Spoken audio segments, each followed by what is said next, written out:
अगर कोई आरोप लगाए और ऐसा शब्द बोले जिसको दोहराना भी गलत लगे किसी को, तो इसका अर्थ है कि वो आरोप है कि अगर सिद्धारमैया नहीं हटते हैं तो कर्नाटक के अंदर पार्टी की स्थिति इतनी कमजोर हो जाएगी। तो क्या वाकई अशोक गहलोत सिर्फ ट्वीट तक सीमित रहेगा? नहीं, मैंने तो पहले ही कहा है कि वो ट्विटर नेता होते जा रहे हैं और दूसरे वाले आ रहे हैं, उनका तो काम ही एक ही है, दलाली जिंदाबाद। जहां जहां पैसे की जरूरत पड़ती है, जहां जहां भ्रष्टाचार की जरूरत पड़ती है, वहां शिव कुमार जी हाजिर हो जाते हैं। अगर गौ माता के कंकाल वो हैं और ये साबित होता है कि गौ माता के कंकाल, तो इशू ये होता है कि ऐसी स्थिति क्यों बनी। अगर वैसे हैं तो गाड़ने के अलावा और कोई उपाय नहीं है, गाड़ना ही पड़ेगा, सब जगह गाड़े जाते हैं। और दूसरी चीज है कि अगर हमारी असावधानी से कहीं गायों की मृत्यु हुई है तो ये हमारा विषय होना चाहिए, इन शब्दों से संबोधित किया जाए। तो ये श्रीमान भजनलाल जी का अपमान नहीं, ये राजस्थान की जनता का। नमस्कार, अपडेट इंडिया देख रहे हैं आप और मैं आपके साथ कृपा उपाध्याय। और इस वक्त चर्चा एक बहुत अहम मुद्दे पर, चर्चा राजस्थान की राजनीति पर। अक्सर राजस्थान की राजनीति पर चर्चाओं में आपको शामिल करती हूं। आज शामिल करने के लिए मेरे साथ हैं सिविल लाइंस विधायक गोपाल शर्मा। सर, राजस्थान में अगर चर्चा की बात करूं तो हाल फिलहाल में चर्चा है हनुमान बेनीवाल के एक बयान को लेकर।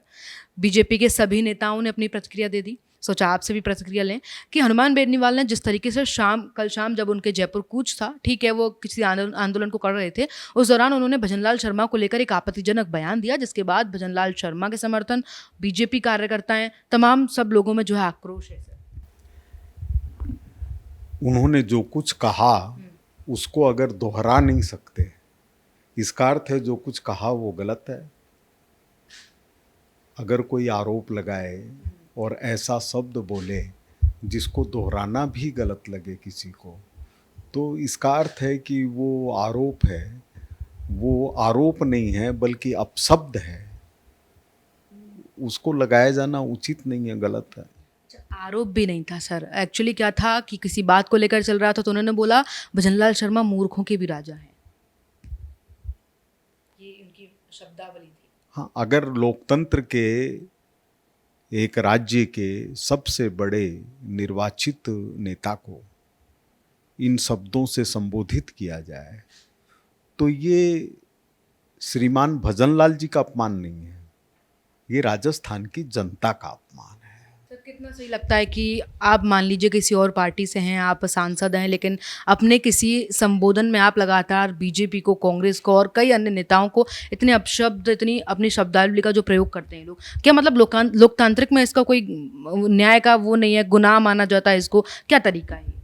कई बार कुंठा में ऐसा होता है, व्यक्ति को ये लगता है कि मेरे को इस पद पर होना चाहिए या इस जगह होना चाहिए, और उनके साथ तमाम इस तरह के हादसे हो जाएं कि चुनाव में किसी को साथ लेकर के ही चुनाव जीता जा सके और अकेले लड़ें तो हार जाएं। ऐसी स्थिति के अंदर कुंठा सामने आती है। उनके बारे में विशेष मैं इसलिए नहीं कहना चाहता कि हमारे राजस्थान के हैं, संघर्षशील युवक नेता रहे हुए हैं, परिश्रम करते रहते हैं, लेकिन इसका अर्थ ये नहीं है कि अपने ही लोगों को अपमानित किया जाए। इस जगह पर वो गलत है और बड़प्पन इसी में है। अगर वो अपना बड़प्पन मानते हैं तो उनको खुद अपनी गलती स्वीकार करनी चाहिए।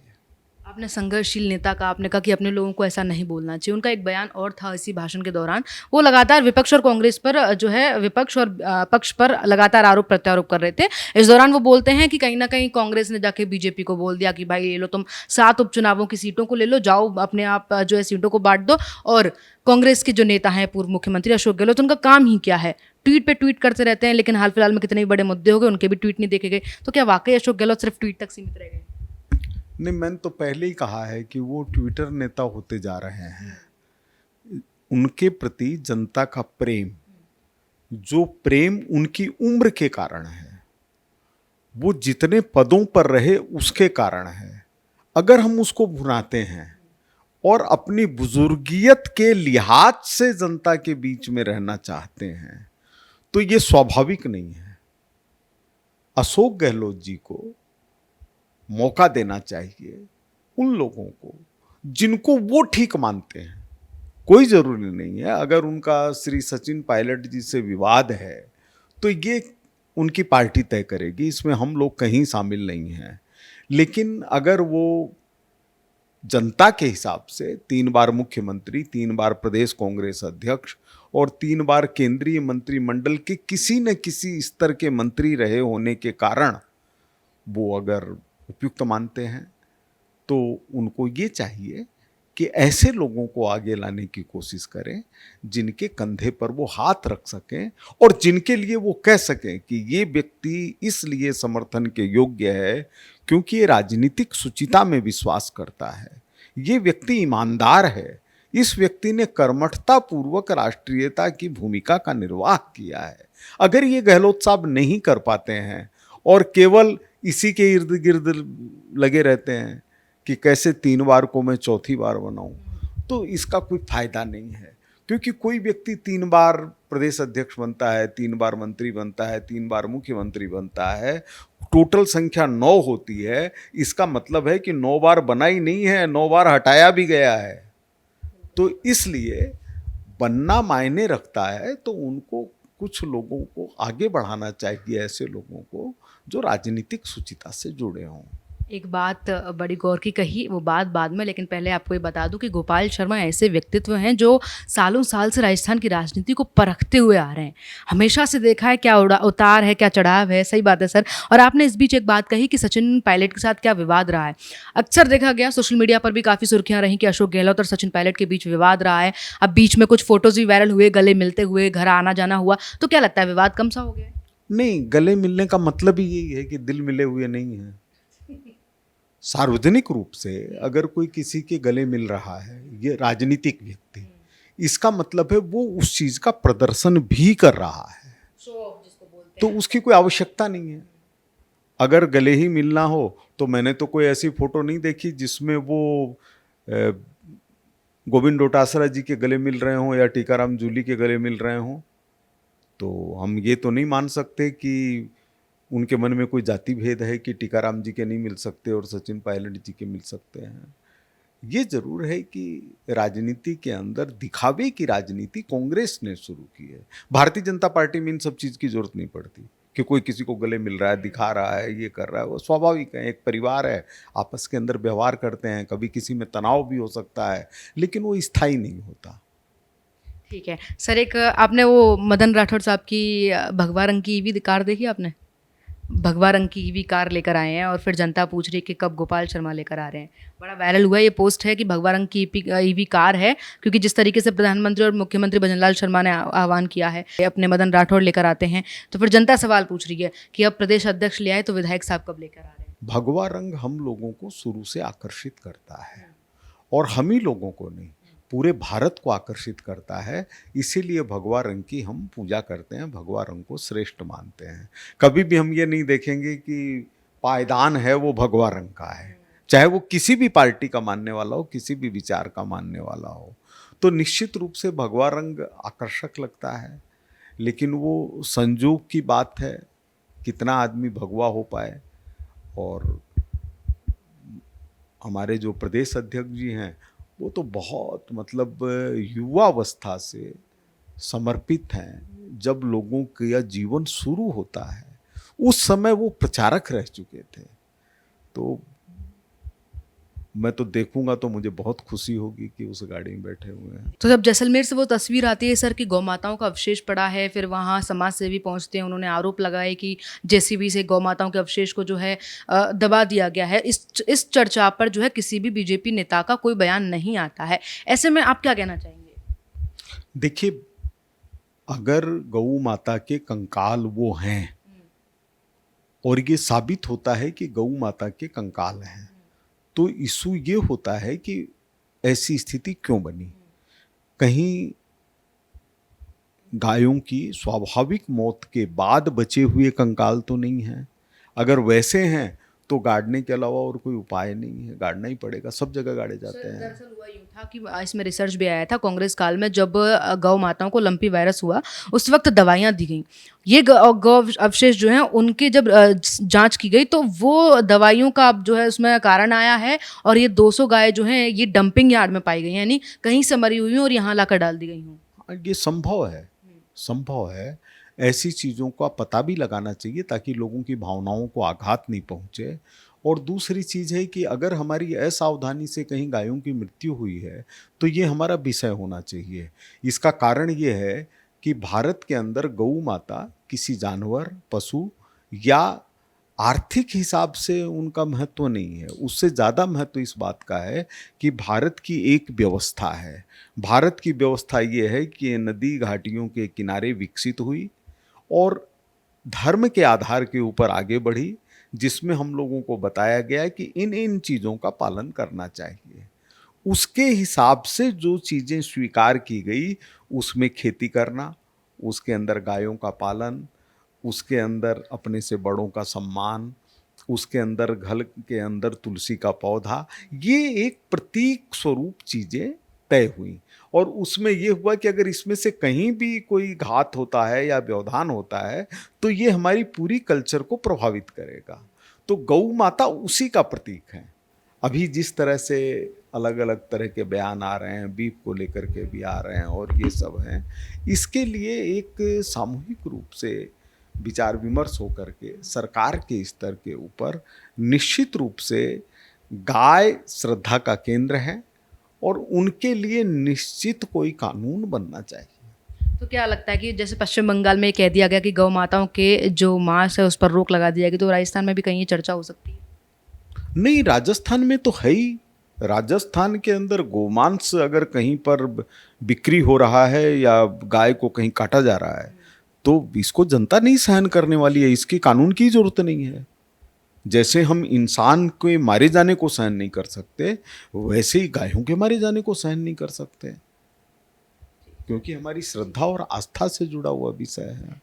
आखिरी सवाल सर, जिस तरीके से ये पंचायती राज निकाय चुनाव आपने समझ लिए, ठीक है, हाई कोर्ट ने भी आपको बोल दिया कि आप जो है आपके पास इतना समय सीमित है, अब सरकार जो है चुनाव करा ही ले, लेकिन जैसे ही फैसला आता है विपक्ष के आरोप लगते हैं कि फिर इतने समय से क्या राजस्थान हाईकोर्ट की फटकार को लेकर इंतजार किया जा रहा था कि क्यों नहीं करा रहे, आखिर क्यों देरी है? और एक आरोप ये भी है कि राजनीतिक माहौल बनाना चाह रहे हैं, इसके बाद पंचायती निकाय चुनाव कराएंगे। नहीं, ये विषय नहीं है।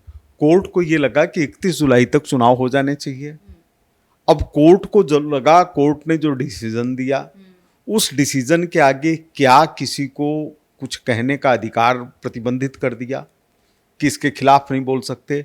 अगर बोल सकते हैं, जनता को अधिकार दिया हुआ है, तो जनता उसके आधार पर भी कोई चीज सोच सकती है। सवाल चुनाव नहीं है। चुनाव किसके लिए?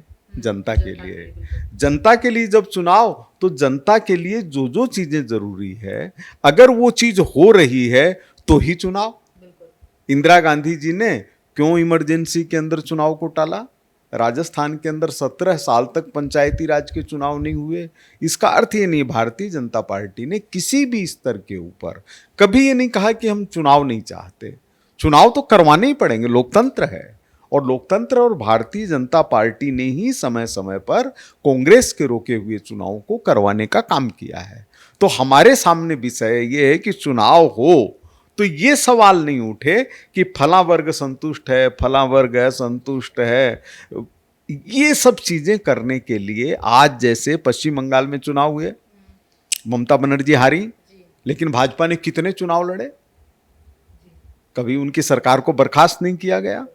तो इसलिए कि भाजपा एक डेमोक्रेटिक पार्टी है, उसके अंदर जनता सर्वोपरि है, राष्ट्र प्रथम है। तो जब राष्ट्र प्रथम है तो राष्ट्र से जुड़ी हुई कोई चीजें हैं उनका पालन भी होना चाहिए। सर एक सवाल और आगे, आखिरी सवाल है, एक सवाल और आगे कि जिस तरीके से कर्नाटक में आज सिद्धारमैया 3 बजे अभी शायद इस्तीफा दे दिया उन्होंने, है ना, ये बात चली, उसके बाद बात चली कि उप मुख्यमंत्री को मुख्यमंत्री बना दिया जाएगा, फिर बात चली कि बिहार में जो बीजेपी मॉड्यूल अपनाया गया वही मॉड्यूल जो है कांग्रेस में अपनाया जाएगा। तो कांग्रेस के पास अपनी राजनीति कम पड़ गई क्या सर? मतलब अपनी रणनीति नहीं बना पा रहे हैं, जो बीजेपी का सहारा लेना पड़ रहा है? नहीं, ये देखिए, सिद्धारमैया को जब मुख्यमंत्री बनाया गया था तभी ये शर्त हुई थी कि इतने दिनों तक रहेंगे ताकि इनकी भी इज्जत बन जाए और दूसरे वाले आ जाए। अब वो सिद्धारमैया इसके लिए तैयार नहीं हुए, तो स्थिति ये हो गई कि अगर सिद्धारमैया नहीं हटते हैं तो कर्नाटक के अंदर पार्टी की स्थिति इतनी कमज़ोर हो जाएगी कि ये लोग खड़े होने की स्थिति में नहीं होंगे। तो जब मजबूरन सिद्धारमैया को हटना पड़ा है, और सिद्धारमैया किस कैरेक्टर के हैं सब जानते हैं उनको, और दूसरे वाले आ रहे हैं उनका तो काम ही एक ही है, दलाली जिंदाबाद। शिव कुमार जी जहां जहां पैसे की जरूरत पड़ती है, जहां जहां भ्रष्टाचार की जरूरत पड़ती है, वहां शिव कुमार जी हाजिर हो जाते हैं। तो कर्नाटक में इनको ये लग रहा है कि भ्रष्टाचार ज्यादा करके वहां सरकार को बचाया जा सकता है, इसलिए शिव कुमार जी को लाया जा रहा है। लेकिन जनता जब तय कर लेती है, भारत की जनता आज तो बहुत सक्षम है, लेकिन जब ये माना जाता था कि भारत की जनता अनपढ़ हो सकती है, भारत की जनता गरीब हो सकती है, भारत की जनता अभावों में हो सकती है, लेकिन इलेक्शन के अंदर फैसला करते वक्त भारत की जनता कमज़ोर नहीं होती है, वही उसने 1977 में करके इंदिरा गांधी जी को परास्त किया था। तो इसलिए यही चीज़ भारत की जनता के साथ लागू है कि वो किसी भी तरह के प्रयत्न कर लिए जाएं, जो राजनीतिक अपराधी है उसको जनता सजा देना जानती है। कर्नाटक में कितने ही नाटक कर लें, वो है ही कर्नाटक, इन्होंने कर लिए नाटक, अब इनके जाने का समय आ गया है। ठीक है, बहुत बहुत धन्यवाद सर, आपने समय दिया और तमाम कुछ सवाल जनता के थे, कुछ सवाल आरोप थे, प्रत्यारोप थे, कांग्रेस के थे, जवाब आप तक पहुंचाए। और लगातार राजस्थान में राजनीति की चर्चा तेज है, तेज कई बयानों को लेकर, तेज कई आरोप प्रत्यारोप को लेकर, चाहे वो जैसलमेर का मुद्दा हो, चाहे हनुमान बेनीवाल द्वारा दिया गया कोई बयान हो, या फिर राजनीति चाहे नेशनल हो, उसकी भी चर्चा राजस्थान में होती है। राजस्थान को माना ही राजनीतिक गढ़ जाता है। अब लगातार ऐसी तमाम अपडेट्स के लिए, इंटरव्यूज के लिए बने रहिए अपडेट इंडिया के साथ में। आपके साथ कृपा उपाध्याय, कैमरामैन जवदली के साथ, जयपुर।